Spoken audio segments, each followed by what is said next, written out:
Okay, so we're gonna pull this front beam off today. Our steering column is already disconnected. If not, you'd have to disconnect the steering column. You have brake hoses on each side that are gonna have to be disconnected, and you have 4 bolts in the front. This would be the same on, this is a link pin front end, but it would be the same on a ball joint or a link pin front end, same thing. That's all you have to take apart. So get after it.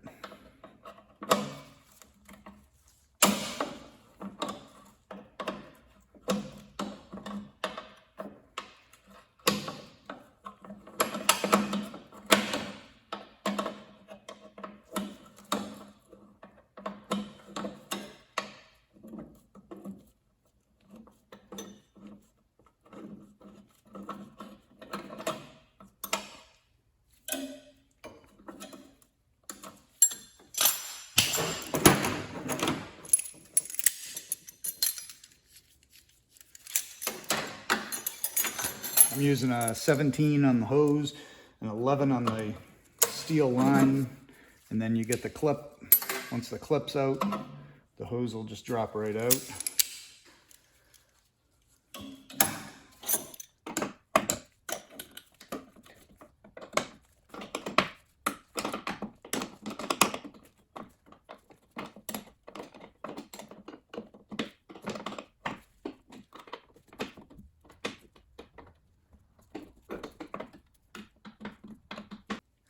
That clip come right off by hand. You're gonna get some brake fluid out of these, so be ready for that to catch it, depending on if the system's full or not. This one's kind of low anyway, so it's just what's left in the line that's kind of dripping out. But I like to get it quick so that it doesn't get all over everything.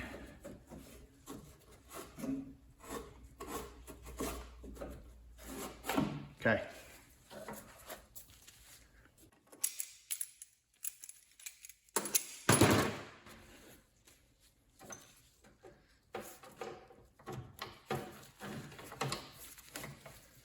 Normally you wouldn't have such a big piece of copper line here for the fuel running to the back. This particular chassis just has a oversized amount, a large amount of line here that's in the way.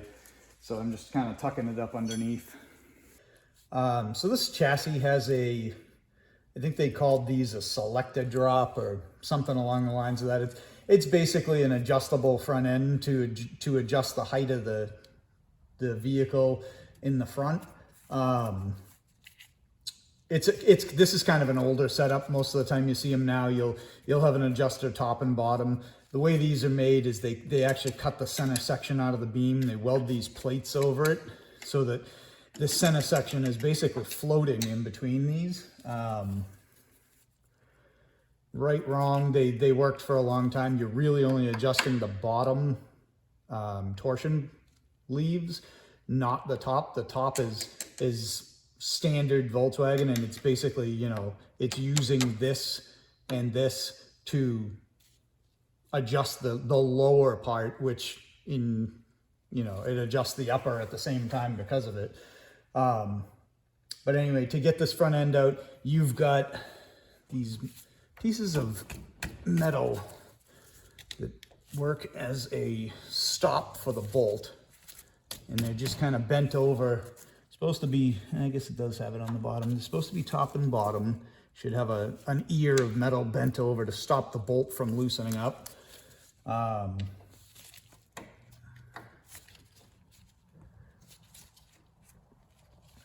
see if I can get this off here.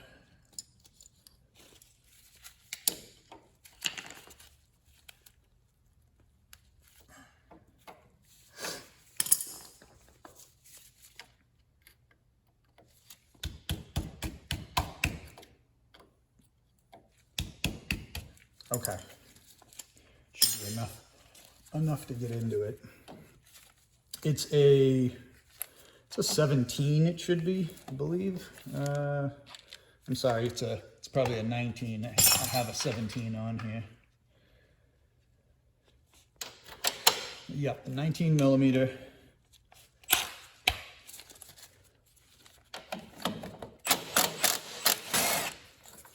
These generally pretty long bolt. They generally come off fairly easy.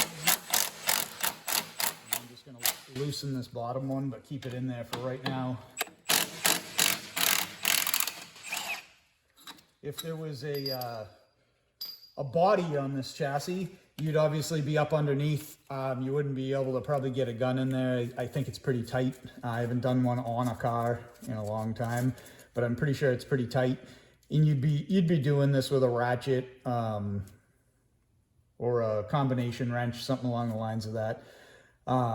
When this comes loose, so I have the chassis supported right now. The tunnel is supported with a floor jack, and I actually have the beam up high enough that the wheels are off the ground a little bit. When I loosen this bolt, everything's gonna probably wanna slide down and forward. The tie rod that comes across the top here, and you can see it up here, this tie rod going across and the steering stabilizer are gonna catch this frame because you gotta lift them up over to get past that. But it's generally relatively easy. I say that, and then you never know, it might be tough, but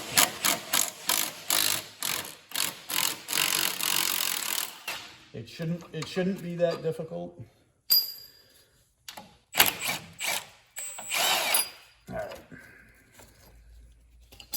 So that's all 4 bolts are out. See if I can catch this thing on a dolly.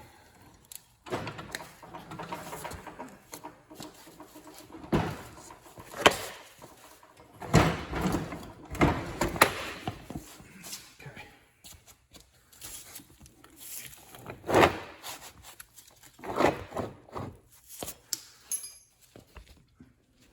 And that's it. That's out. If you're doing this on a car, it's probably with the body on.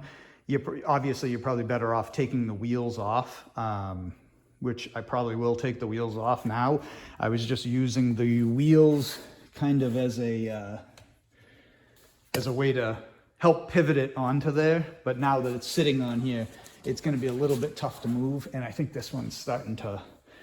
No, it's not. It's pretty free. I was thinking it was starting to lock up, but I'm going to use those for temporary storage, basically, to roll it over. Because what happens is, if you don't have tires on it, the drums are going to want to hit the floor unless you can get a dolly high enough so that the drums don't hit the floor, and then you're kind of hanging off there.